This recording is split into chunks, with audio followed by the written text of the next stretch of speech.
Ce qui est débile aussi, c'est qu'ils pensent être les révolutionnaires, ils pensent être subversifs, alors que tous les étudiants de la classe, ils sont sur Twitter. Ils croient en woke. Et donc du coup, en fait, c'est juste une immense partouze de gens qui s'entresuent leurs idéaux, et donc du coup, ça a pas de sens. Parce que c'est toujours plus de compétition victimaire, toujours plus de « Ah, mais je suis désolé, t'es quand même une femme métisse qui vient de Neuilly-Plaisance, la vie est compliquée. » Tout ça cumulé, ça faisait que, en fait, c'est juste pas intéressant de voir des gens qui sont tous d'accord entre eux. Y a même pas de débat.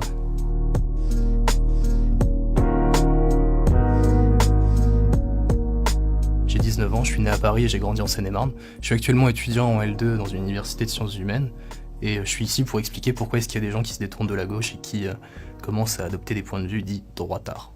Donc du coup, je suis issu d'une famille, on est français de souche, entre guillemets, même si le terme peut gêner. Ma famille est française sur genre les 1000 dernières générations.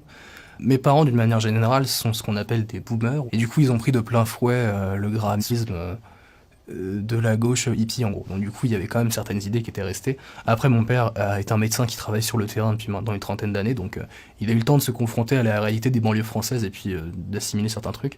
Ma mère est restée vachement dans le délire socialiste et tout. J'ai commencé à me politiser quand j'avais environ, à mon entrée au lycée, donc j'avais entre 14 et 15 ans. Et puis j'ai commencé à tomber dans le piège qui dit que la gauche c'est gentil et que la droite c'est méchant. Encore une fois, dans la culture, on l'a vu plein de fois avec les chanteurs qui disent qu'il faut être de gauche, Yannick Noah, et j'en parle pas des autres.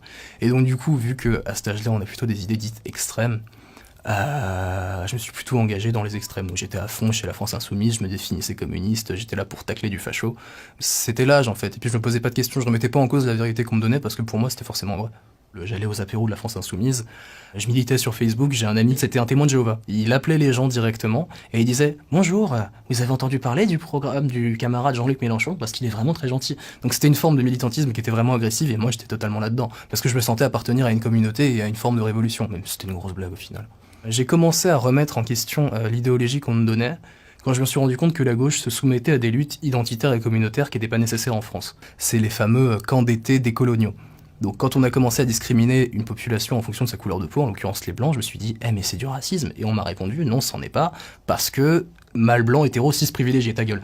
Du coup, je me suis dit « Attendez, sous prétexte que je suis la norme ici, je devrais m'excuser. » Donc du coup, j'ai commencé à comprendre qu'en fait, c'était surtout des idéaux qui étaient totalement acquis aux causes néolibérales, dans le sens du on défend sa petite communauté, sa petite personne, son petit espace. Et il y a 20 ans, on avait déjà Ouria Bouteldia qui était là, machin, les sous-chiens. Aujourd'hui, on a Rocaille Diallo, dans 20 ans, on aura pire. Donc tout s'accumulait, en fait, toutes ces luttes identitaires et communautaires m'ont fait me dire que la gauche n'était pas la solution. Puis ensuite, j'ai ouvert les yeux parce que j'ai commencé à avoir une pensée critique, et je me suis rendu compte que tout était une vaste blague, en fait. Et que c'était aussi à cause de Mitterrand qu'on en était arrivé là. Je donne une citation d'un idéologue qui est, je pense apprécié ici, on ne crachera jamais assez sur la tombe de Mitterrand. C'est à cause de lui qu'on en est ici, entre guillemets. Je pense qu'un des déclics aussi que je pourrais citer, c'est la vidéo d'Usul sur l'islamophobie. Il n'y a pas plus victimisation chouineuse. L'argumentaire de la vidéo était très très mauvais. Et même moi, à cet âge-là, je réussissais à m'en rendre compte. Du coup, je me suis dit, mais en fait, ces gens sont des menteurs, ces gens sont des traîtres. Et j'avais pas envie d'appartenir au camp des menteurs et des traîtres. Il y a les cours où les profs restent neutres, et donc du coup, on peut apprendre et discuter du cours tous ensemble, et pour le coup, ça, c'est des vrais moments de plaisir. Et il y a les cours où les profs font leur propagande. Quand on demande pourquoi, il y a Eric Fassin qui répond, c'est un facial. C'est tout. Ils ont la vérité et vous avez tort. Ils ont la vertu de, nous on a fait des recherches en sciences sociales, mais attendez, moi aussi je peux faire des recherches en sciences sociales si je veux. Enfin, concrètement, c'est à la portée de tout le monde. Donc du coup, ces gens sont dans l'idéologie dominante, ils ont raison, vous avez tort. C'est comme ça. Toutes les luttes progressistes, au-delà du nivellement par le bas, c'est ça. Dans ma fac, les profs en parlent en permanence, c'est toujours une vision de la société avec un rapport oppresseur-oppressé. Donc si vous avez de la chance, vous êtes un oppressé, et si vous en avez pas, vous êtes un oppresseur. Donc évidemment, je suis encore une fois le mâle blanc hétéro cis machin bidule.